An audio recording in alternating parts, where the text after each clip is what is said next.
L'invité d'Adrien Gindre ce matin, Hervé Marseille, sénateur des Hauts-de-Seine, il fait polémique parce qu'il propose d'interdire la grève dans les transports pendant les vacances. Bonjour Hervé Marseille. Bonjour. Votre proposition en effet va animer les débats sacrément au Sénat cet après-midi, puisque vous avez face à vous les cheminots, la gauche, le gouvernement, tous opposés à votre proposition.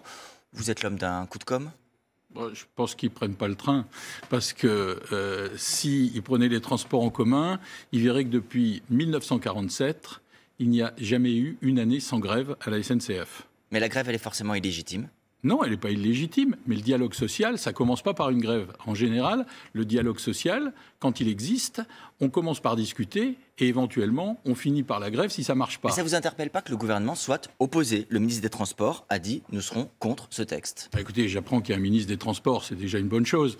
Parce que... Ça s'est dit pour Patrice Vergrit, je rappelle son nom. Oui, moi je ne l'ai jamais vu, il n'a pas le téléphone, visiblement, ça doit faire partie des mesures d'économie au gouvernement. Il n'a pas le téléphone, ça veut dire? Il n'appelle pas, on ne le voit pas. Contacté. Non. Et donc, il faut bien qu'on s'occupe des Français qui voyagent, parce qu'il y a une exaspération. Vous avez vu les grèves de 2022, en décembre.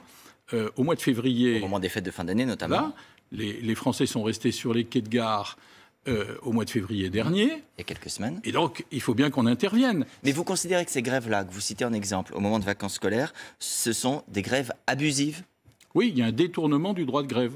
Personne ne remet en cause le droit de grève. Là, il y a détournement du droit de grève.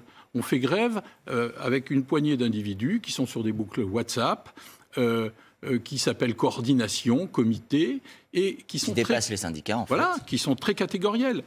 On dit les contrôleurs, les aiguilleurs.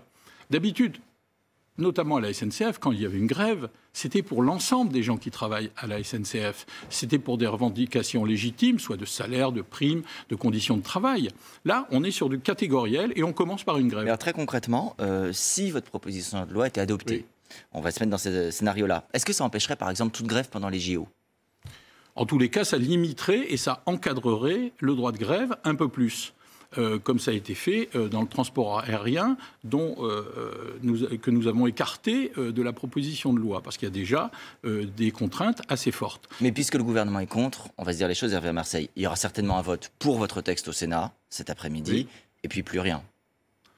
Écoutez, ça reste à démontrer. D'abord, avec ce gouvernement, moi je ne sais pas quel gouvernement il y aura après le mois de juin. Il y aura peut-être d'autres gouvernements. Il y aura peut-être un autre ministre des Transports qui s'occupera des transports. Donc, à partir de là, je pense qu'on peut trouver aussi des alliés à l'Assemblée nationale, dans tous les groupes, parce que c'est un sujet qui concerne l'ensemble des Français. Bon, décidément, on voit qu'en tout cas, parmi les alliés, vous ne comptez pas le ministre des Transports. On va parler justement de ce qui concerne le gouvernement et son avenir. Puisqu'il y a aussi la question budgétaire, la question du déficit. Le gouvernement doit donner ses prévisions de déficit pour les années à venir cette semaine. D'après les propos rapportés par nos confrères du Figaro et confirmés à TF1, Emmanuel Macron a eu ces mots hier. « Nous n'avons pas un problème de dépenses excessives, mais un problème de moindres recettes. » En gros, on ne dépense pas trop, c'est juste qu'on ne gagne pas assez. Vous êtes d'accord avec ça ? Pas totalement. Il y a quand même eu des dépenses. Et d'ailleurs, elles n'étaient pas toutes illégitimes, puisqu'il y a eu la Covid, il y a eu le quoi qu'il en coûte. Personne ne s'en est plaint. Est-ce qu'il y a besoin ou pas de faire des économies aujourd'hui? Oui, bien sûr. À l'évidence, quand on a 3 000 milliards de dettes, à l'évidence, il faut faire des économies. On pourrait déjà commencer par geler un peu les indexations. Alors, les indexations, j'explique pour nos téléspectateurs. Par exemple, les pensions de retraite, elles sont indexées sur l'inflation. C'est-à-dire, quand il y a de l'inflation, les pensions de retraite augmentent. Vous dites aux gens qui nous regardent, aux retraités qui nous regardent, fini, pas d'augmentation? Non, mais tout le monde, si tout le monde doit faire un effort, on gèle. Pareil, pour le SMIC, pareil. On ne touche pas à des catégories particulières, on ne fait pas de différence. Et on pourrait, par exemple, ne pas indexer pendant une année, ça rapporterait entre 15 et 20 milliards. Donc ce que vous proposez, c'est que pendant une année, tout le monde perd du pouvoir d'achat. Parce que s'il y a de l'inflation et qu'on n'augmente pas... On doit faire des efforts, si on doit faire des efforts, il faut que tout le monde fasse des efforts et il doit y avoir de l'exemplarité. C'est-à-dire qu'on ne doit pas seulement demander des efforts à l'ensemble des Français, mais aussi à ceux qui bénéficient le plus de l'activité. C'est-à-dire, par exemple, cette fameuse taxe sur les rachats d'actions. Nous avions, avec ça, c'est pour les entreprises qui, pour augmenter le prix de leurs actions, les rachètent eux-mêmes. Voilà. Bon, ça existe aux États-Unis. Si Joe Biden le fait... on peut le faire en France. Donc ça, vous êtes pour. Et par exemple, la taxation des super-profits, la taxation des revenus les plus riches. Au choix. Aussi. Enfin, on ne peut pas tout faire à la fois, mais il faut de l'exemplarité.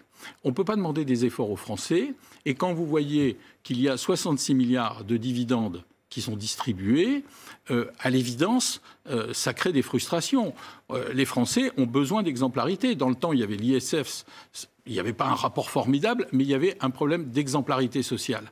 Et donc, il faut un signal social vis-à-vis des entreprises qui distribuent le plus. Et c'est un homme de centre droit qui le dit. Oui. Également des efforts pour les chômeurs. Il y a des discussions sur l'assurance chômage qui sont en train de se terminer côté partenaires sociaux et qui vont recommencer. Est-ce que le gouvernement souhaite raccourcir la durée d'indemnisation? Ça vous dit aussi un effort à faire? Il y a sûrement des choses à regarder, mais il faut être très prudent parce que je ne suis pas totalement sûr que ce soit en direction des chômeurs qu'on va trouver des recettes qui vont abonder le budget de la France. Je pense plutôt à un effort généralisé sur le plus grand nombre, sans faire de distinction, et puis, encore une fois, un geste d'exemplarité sociale. Vous avez également, en tant que sénateur, l'œil sur les collectivités. Il y a au Conseil des finances publiques tout à l'heure, avec des associations d'élus, pour voir justement si oui ou non on peut leur demander des efforts. Les collectivités disent non, nous sommes déjà gérés de manière exemplaire. Qu'est-ce que vous dites? Oui, c'est vrai. Les seuls budgets qui doivent être présentés en équilibre sont celles des collectivités, contrairement à l'État. Donc ce ne sera pas une marge d'économie. Donc il n'y a pas beaucoup d'économies à faire sur les collectivités, d'autant que les collectivités, et notamment les communes, c'est la chose ultime. C'est l'institution ultime vis-à-vis des habitants. Et je veux dire, c'est dans la commune qu'on peut aider dans les cantines, sur le sport, dans la culture. Donc, elles ont besoin... Donc ça, vous dites aussi au gouvernement, pas touche aux collectivités. Il faut que l'effort soit réparti collectivement. Aller chercher les uns ou les autres, on fait des choix. Et donc, c'est compliqué. Malgré tout ce que vous venez de nous dire là et toutes les réserves que vous avez, votre parti soutiendra bien la majorité présidentielle aux européennes? Soutient la liste européenne parce qu'elle est européenne. C'est la plus européenne. Je veux dire... Vous avez le goût du risque quand on voit l'état des sondages pour la majorité présidentielle, oui, mais c'est très pas loin derrière le RN. Oui, d'accord, mais enfin, tous les autres sont en dessous de 10. Ça relativise. Donc, quand on compare, voilà. C'est exactement, c'était Sarkozy qui disait toujours ça. Quand je me regarde, je m'inquiète, et quand je me compare, je me rassure. Donc, l'Europe, c'est quand même cette liste-là. Merci beaucoup, Hervé Marseille, d'avoir été sur TF1 ce matin. La suite, c'est avec vous, Bruce.